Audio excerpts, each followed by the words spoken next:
ఏం తమ్ముళ్ళు మైక్ ఏం తమ్ముళ్ళు హుషారుగా ఉన్నారా? వెంకటేశ్వర స్వామి పవిత్రత కాపాడడానికి హుషారుగా ఉన్నారా లేదా?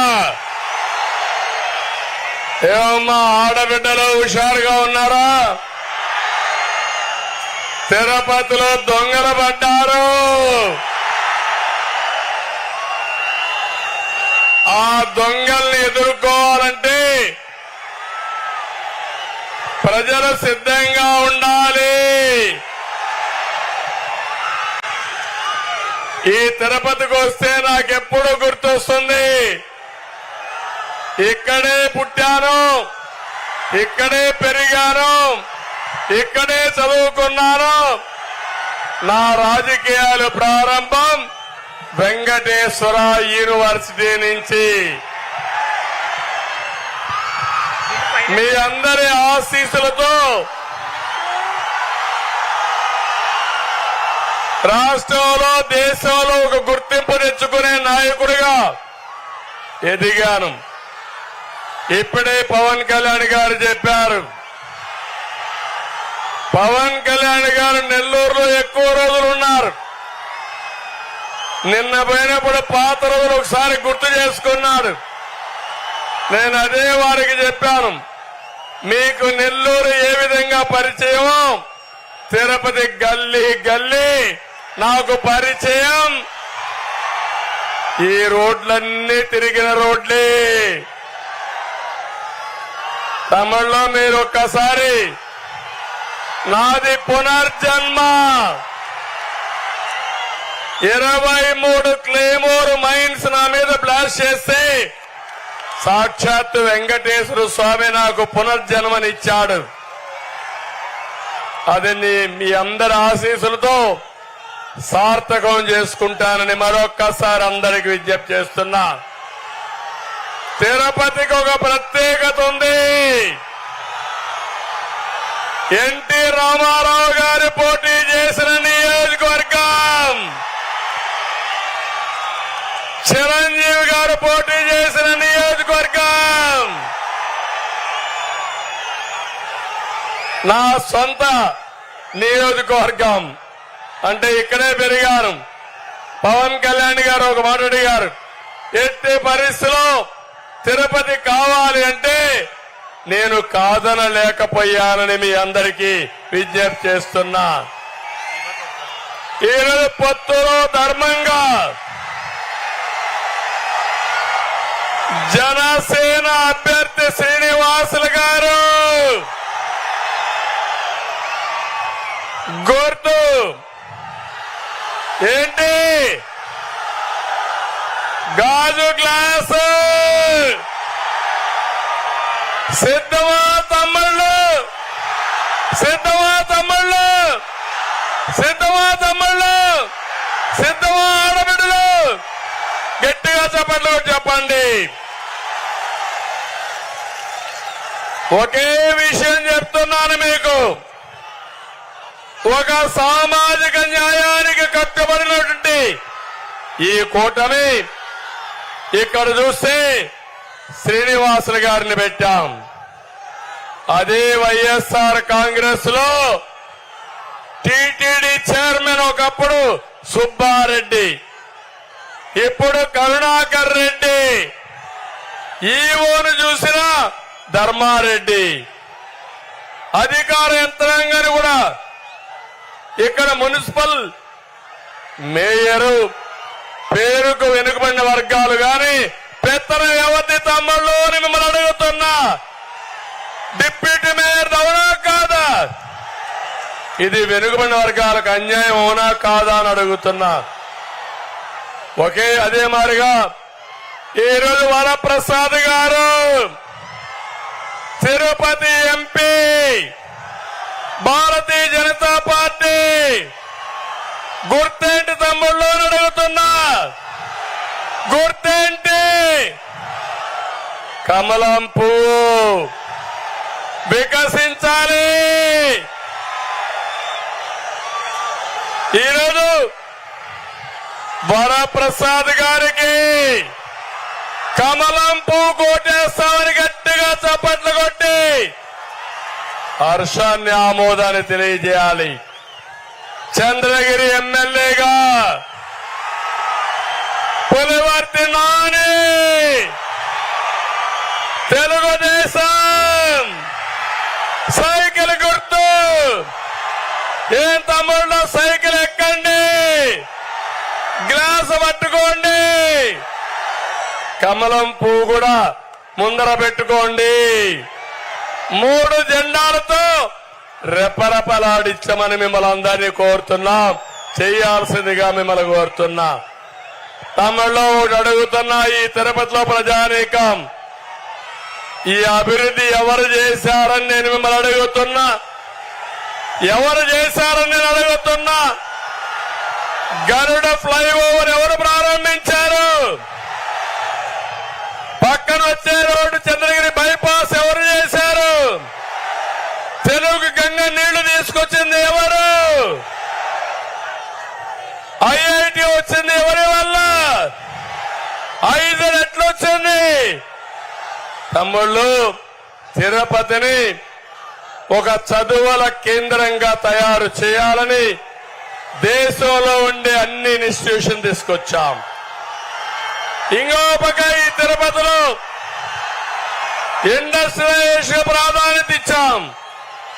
మీరు చూశారు, హార్డ్వేర్ కి ఎక్కువ ప్రాధాన్యత ఇచ్చి తిరుపతిలో మీరు చూస్తే టీసీఎల్ గాని, హీరో మోటార్స్ గాని, జోహో గాని, సెల్కాన్ గాని, కార్బన్, డిక్సన్ మొత్తం తీసుకొచ్చి ఒక ఎలక్ట్రానిక్ మ్యానుఫ్యాక్చరింగ్ హబ్ గా చేశాం. ఎయిర్పోర్ట్ ఇంటర్నేషనల్ ఎయిర్పోర్ట్ చేశాం. కానీ దుర్మార్గులు వచ్చి అమర్ రాజా బ్యాటరీస్ ని తరిమేసే పరిస్థితికి వచ్చారు.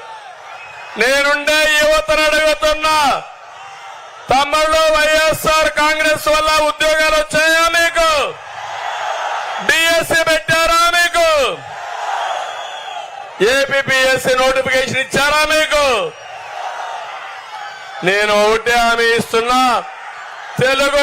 కూటమి అధికారంలోకి వస్తానే మొదటి సంతకం మెగా డిఎస్సీ పైన పెడతాం.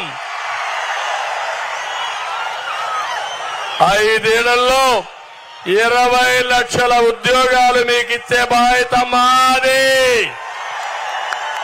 సంవత్సరానికి 4 లక్షల ఉద్యోగాలు, 5 ఏళ్లలో 20 లక్షల ఉద్యోగాలు ఇస్తామని హామీ ఇస్తున్నాం. తమిళలో కేంద్రంలో మోడీ గ్యారంటీ ఉంది. రాష్ట్రంలో ప్రజాగళం ఎన్నికల మేనిఫెస్టో ఉంది, సూపర్ 6 ఉంది. ఇవన్నీ కూడా అమలు చేస్తే డబల్ ఇంజన్ సర్కారుతో ప్రజలకు న్యాయం చేసే బాధ్యత మాదని మీ అందరికీ హామీ ఇస్తున్నా. ఇది కాకుండా తిరుపతి ఒక పవిత్రమైన పుణ్యక్షేత్రం. ఈ పవిత్రతను కాపాడుకోవాలా లేదా? తిరుపతి పవిత్రను దెబ్బతీసే వ్యక్తుల్ని మనం అందరం కూడా సమర్థవంతంగా ఎదుర్కోవాల్సిన అవసరం ఉంది. వైసీపీ పాలనలో 160 పైన దేవాలయాలపైన దాడులు జరిగాయి, అర్చకుల పైన దాడులు జరిగాయి, దేవాలయ ఆస్తుల్ని కబ్జా చేశారు, భూములు కొట్టేశారు. దేవాలయాల పవిత్రత, ప్రజల మనోభావాలు దెబ్బతీశారు. ఒకటే హామీ ఇస్తున్నా, కూటమి అధికారంలోకి వస్తానే దేవాలయాలు కూల్చేసిన వాళ్ళని ఎన్క్వైరీ చేసి కఠినమైన చర్యలు తీసుకుని దేవాలయాల పవిత్రత కాపాడుతాం. అదే సమయంలో వార్షిక ఆదాయం 50,000 పైనుంటే అలాంటి ఆలయంలో అర్చకులకు 15,000 ఇస్తాం. 50,000 కంటే తక్కువ ఉంటే 5,000 నుంచి 10,000 ఇస్తాం. ఇది కాకుండా పురోహితులకి, వంట బ్రాహ్మణులకి కులవృత్తిగా గుర్తిస్తాం. బ్రాహ్మణ కార్పొరేషన్ మళ్లీ బలోపేతం చేస్తాం. బ్రాహ్మణ కోఆపరేటివ్ క్రెడిట్ సొసైటీని బలోపేతం చేస్తాం. నేను ఈ రోజు ఈ తిరుపతిలో హామీ ఇస్తున్నా, వెంకటేశ్వర స్వామి సాక్షిగా మీ అందరికీ హామీ ఇస్తున్నా, తిరుమల తిరుపతి దేవస్థానం మొదలుకొని అన్ని దేవాలయాల్లో బ్రాహ్మిన్స్ ని ట్రస్ట్ బోర్డు మెంబర్ గా వేసే బాధ్యత మాదని మీ అందరికీ హామీ ఇస్తున్నా. తమిళలో ఇక్కడ బీసీలు ఉన్నారు, మీకేమైనా న్యాయం జరిగిందా వైఎస్ఆర్ కాంగ్రెస్ హయాంలో? ఇప్పుడు హామీ ఇస్తున్నాం, 50 సంవత్సరాల్లోనే పింఛన్ ఇచ్చే బాధ్యత మాదని మీ అందరికీ హామీ ఇస్తున్నా. 1,50,000 కోట్లు ఖర్చు పెడతాం, వెనుకబడిన వర్గాలను ఆదుకుంటాం. ఇది కాకుండా పేదవాళ్ళందరికీ పింఛన్లు ఇస్తాం. 4,000 రూపాయలు నెలకు పింఛను ఏప్రిల్ నుంచే ఇస్తాం, 1వ తారీఖున ఇస్తాం, ఇంటి దగ్గరనే ఇస్తామని మీకు హామీ ఇస్తున్నాను. తమ్ముళ్ళు, మన ఎన్నికల మేనిఫెస్టో కళకళలాడుతా ఉంది. జగన్ మేనిఫెస్టో ఎత్తిపోయింది.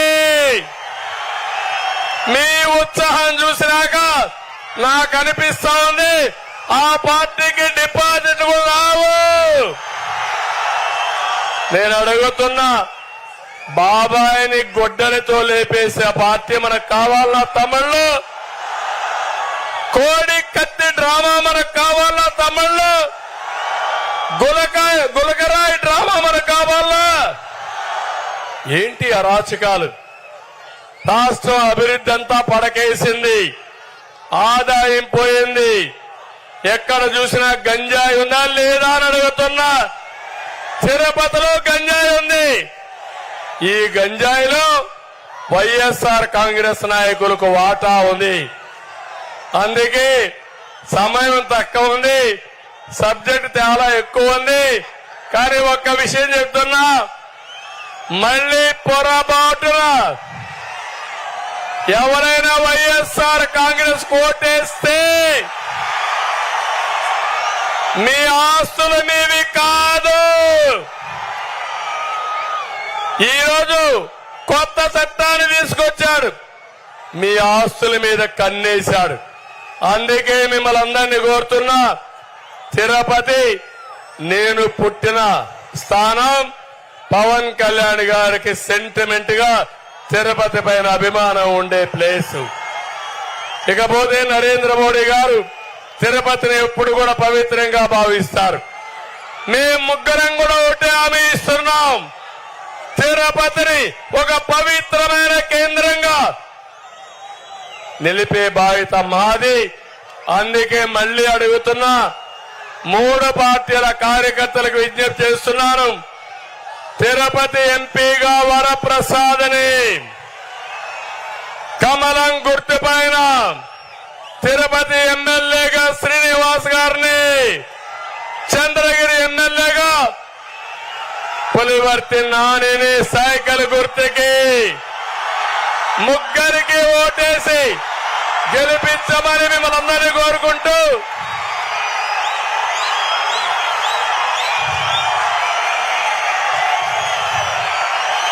యుద్ధానికి మేము సిద్ధం.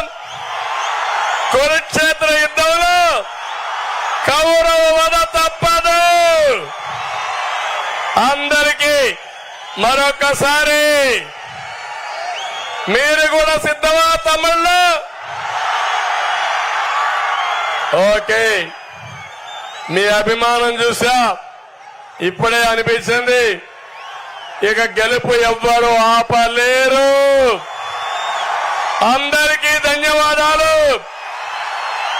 Hello Tirupati, bye bye Jagan.